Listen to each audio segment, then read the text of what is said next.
तो देखिए बच्चों, आज का जो टॉपिक है हमारा experimental evidence of Einstein mass energy relation. तो आज के टॉपिक में हम पढ़ेंगे आइंस्टीन का जो मास एनर्जी रिलेशन था mc² था। इसको हमने प्रूव किया। ठीक, अब इसका हम एक्सपेरिमेंटल एविडेंस देंगे। तो आइए देखते हैं। तो पहला number, experimental evidence of Einstein mass energy relation was given by Coke-Craft and Walton. Coke-Craft and Walton ने दिया and he taken a reaction. तो E बराबर mc² जो आइंस्टीन का मास एनर्जी रिलेशन था, इक्विवेलेंट था, वो किसने एक्सपेरिमेंटल एविडेंस दिया? ये साइंटिस्टों ने मिलकर दिया, कोक्राफ्ट एंड वॉल्टसन ने। ठीक, उसके लिए उन्होंने एक रिएक्शन सेलेक्ट किया। वो क्या था? लिथियम, क्या था? लिथियम में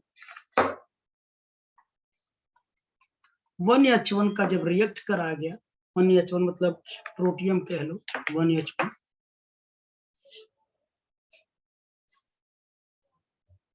तो इसमें क्या था? 2 टाइम्स ऑफ हीलियम पार्टिकल मिला, 2 टाइम्स ऑफ हीलियम पार्टिकल मिला। उन्होंने ये रिएक्शन सेलेक्ट किया। अब इसका हम क्या करते हैं? मास डिफेक्ट देखते हैं। Mass defect delta M will be equals to mass of reactants minus mass of products। Mass defect किया तो mass of reactance minus mass of क्या? प्रोडक्ट। मास ऑफ रिएक्टेंस, इसका जो मास होता है वो लगभग कितना होता है बच्चों? ये 7.0166 प्लस 1.056, ये माइनस मास ऑफ ये किसका है? ये इसका था, ठीक, 1H1 का। और मास ऑफ प्रोडक्ट का कितना होगा? 2 टाइम्स ऑफ अल्फा पार्टिकल्स है, और इसका जो मास होता है वो 4.02 आएगा। इसे अगर मैं सॉल्व करूं, 8.222 minus 8.056 will be equals to 0.18 AMU, atomic mass unit. ये डेल्टा M आ गया। ये कितना आ गया बेटा? डेल्टा M आ गया। अब delta M will be equals to कितना आएगा? 0.18। ये किसमें था? AMU में था।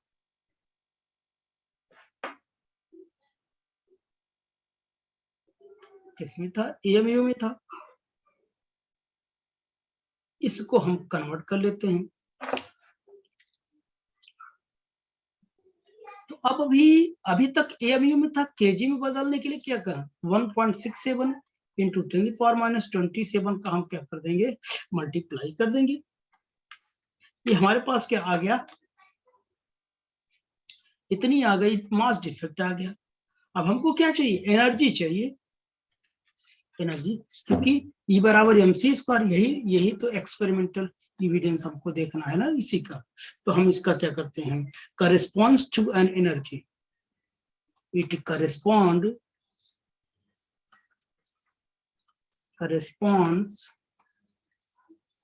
to an energy,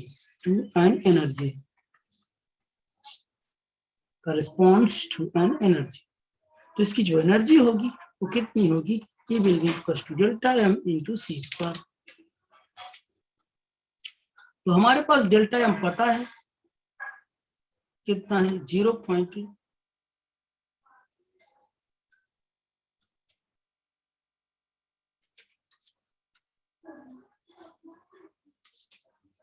यहाँ जो वैल्यू आएगी, थोड़ा ये 0 यहाँ रहेगा, थोड़ा वैल्यू कम सही आई है। ये वैल्यू आएगी तभी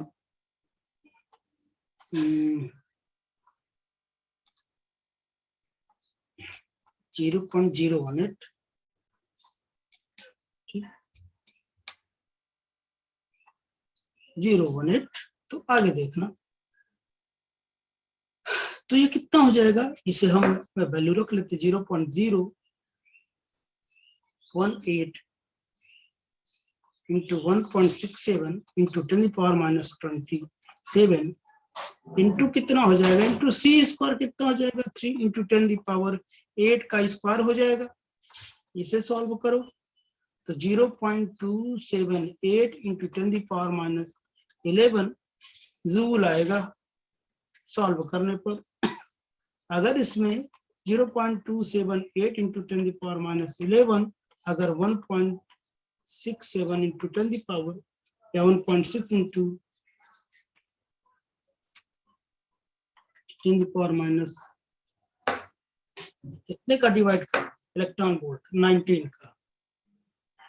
आपको पता है ना इलेक्ट्रॉन वोल्ट कितना होता है, 1.6 10 पावर माइनस 19, ठीक है ना, तो जूल होता है। इसका मैं इतने का मल्टीप्लाई कर दूं तो कितने हो जाएगा, इलेक्ट्रॉन वोल्ट में आ जाएगा। तो इसकी वैल्यू कितनी आ जाएगी बताएंगे आप लोग। इसकी वैल्यू आएगी 17.36 मेगा इलेक्ट्रॉन वोल्ट के आसपास आएगी इसकी एनर्जी आफ्टर सॉल्यूशन। ठीक, इसका मतलब ये हुआ। अब देखिए इतनी आई एक्सपेरिमेंटल एविडेंस है, इसका मतलब क्या हुआ, this energy should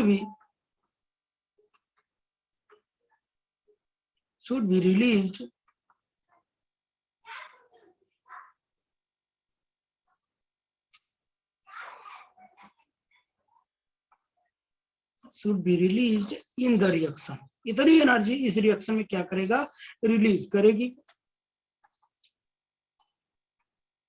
this value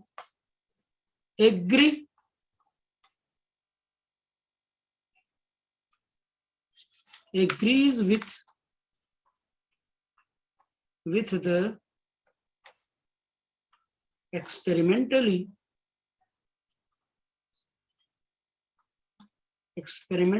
observed value।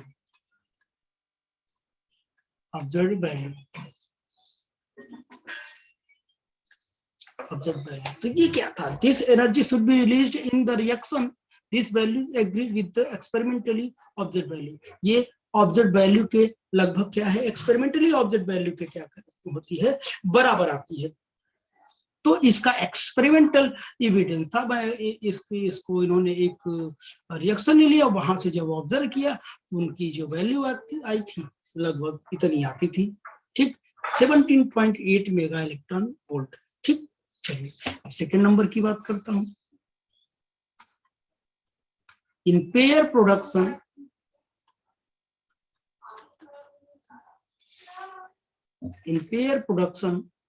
Process, pair production का लो चाहे एनिहिलेशन में हो, ये होता है।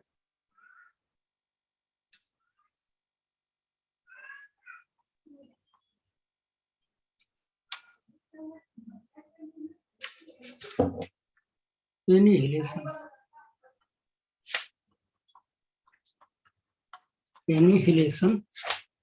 Process,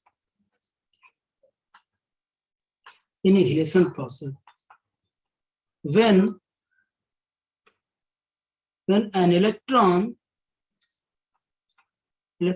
and its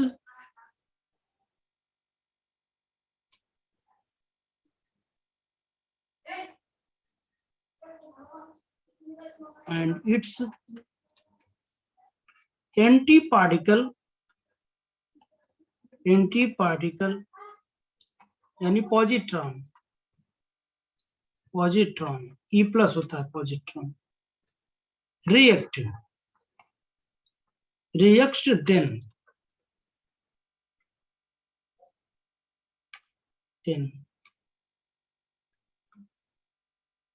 generates a gamma photon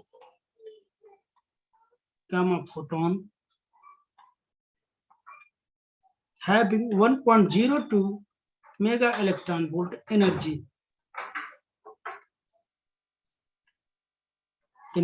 alone।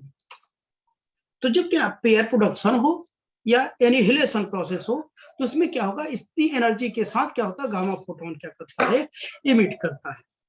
मतलब अगर मैं कहूँ, अगर ये क्या हो जाएगा, इलेक्ट्रॉन हो जाए और ये क्या हो जाएगा, पॉजिट्रॉन। इस तो यहाँ क्या करेगा, गामा फोटोन क्या करेगा, इमिट करेगा। गामा फोटोन इमिट करेगा प्लस कितना 1.02 मेगा इलेक्ट्रॉन वोल्ट एनर्जी के साथ। ठीक, या तो ये तो हो गया।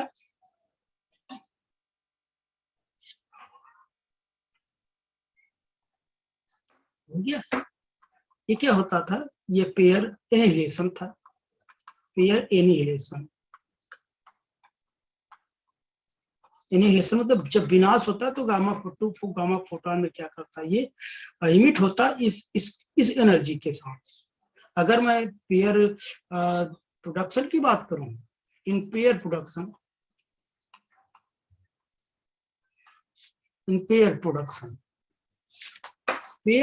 में होता क्या था, ये जो गामा फोटोन था वो एक इलेक्ट्रॉन तो दूसरा क्या, पॉजिट्रॉन में क्या होता था, बनता था। यानी पेयर प्रोडक्शन में गामा फोटोन पेयर के फॉर्म में क्या करता, जनरेट करता, एक इलेक्ट्रॉन तो दूसरा क्या, पॉजिट्रॉन। ये क्या था, पॉजिट्रॉन था और ये क्या था, इलेक्ट्रॉन था। तो ये भी क्या था, एक एक्सपेरिमेंटल एविडेंस था। तो एनर्जी रिलीज हुई कि नहीं, ठीक। तो ये था experimental evidence on Einstein mass energy level, energy relation. यानी जो मास होता है एनर्जी में कन्वर्ट होगा और एनर्जी मास में कन्वर्ट होगा। वो हमने देखा जब ये रिएक्ट हो रहा था तो क्या होता था कि वही मास किसमें कन्वर्ट हो जा रहा था, एनर्जी में। वो कैसे देखा, पहले आपने डेल्टा एम मास डिफेक्ट निकाला, उसके बाद इस रूल को आपने लगाया तो यही किस में बदल गई, एनर्जी में बदल गई। ठीक, तो आई होप कि ये टॉपिक आपको समझ में आया होगा। दूसरे टॉपिक के लिए हमें फिर से जुड़ना होगा, तो आइए फिर से जुड़ते हैं हम लोग।